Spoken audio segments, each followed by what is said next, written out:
he's had calf issues pop up the past couple of years, and I think a couple of different times in camp to where, we were making the joke like, well, he's got calves, must be nice. And then now you see it and you look at the side angle. There's a slow motion side angle that's making the rounds on social media. You can see the Achilles explode. Like you can see the side and the pop, and you can almost see it shoot back up into his calf. And so I wonder if that played into it. So the thing about it is calf injuries and lower or calf problems, lower leg problems generally are leading towards you getting, and I know firsthand, you generally are heading towards a pop, a rupture. And so it's unfortunate that it took place for Aaron Rodgers. It's unfortunate for the Jets because now we don't get to see what they would have been if they had Aaron Rodgers. Every story doesn't turn out like Tom Brady's story. It really doesn't. There are harsh realities that are connected to playing the game of football. It happened, and it's unfortunate for Aaron Rodgers to be in a situation like this. So let me just add, because obviously you have direct knowledge because you suffered the Achilles injury. What is the rehab like? Because I have heard that rehab for an Achilles is brutal. The surgery is painful, the recovery is painful, and the rehab is painful. It's all painful. And it just depends on what your tolerance and your threshold for pain is. But you got to break up the scar tissue and your heel.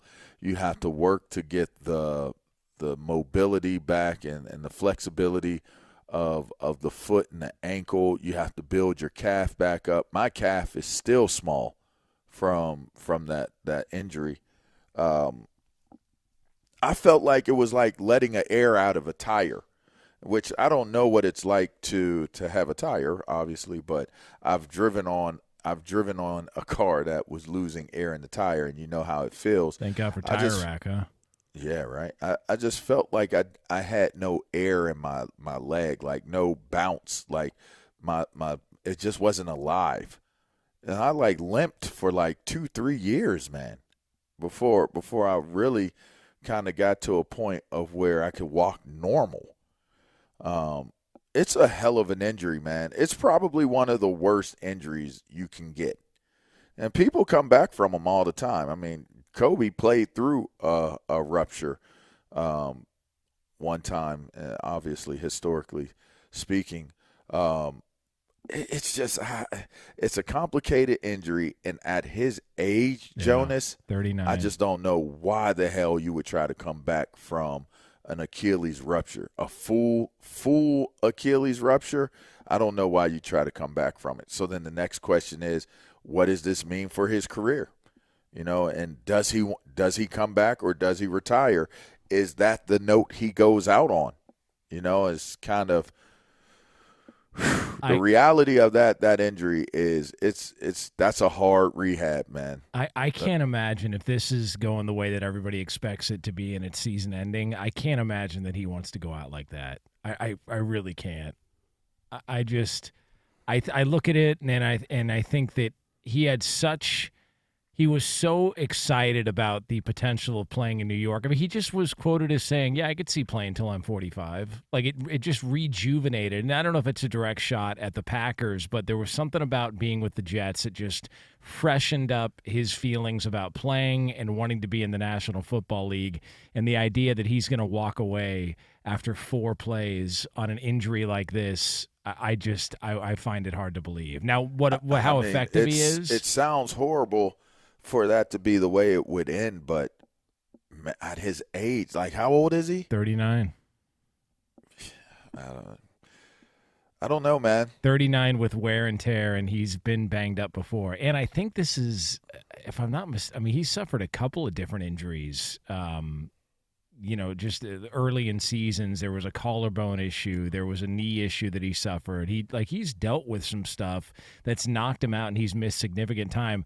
And honestly, one of the first things I thought of after you started to see the reports and you started to see the concern that he wasn't going to come back and then he's being carted off out of the blue tent, doesn't this just showcase how incredible Brett Favre's run was as quarterback? How many games he played in a row? My God, man. Like, you need – there's got to be some – obviously the durability is a factor, but there's also got to be a little bit of luck that goes into this thing. I was the one that almost broke that streak. Did you know that? Oh, you hurt. If he didn't have a bye week after they played against us, I folded him up nice and neatly and sent him over to the sideline. If they didn't have a bye week, he would have missed that next week, and I would have been the one responsible for breaking his record. But it didn't happen. You should put that. You should put that in your Twitter bio.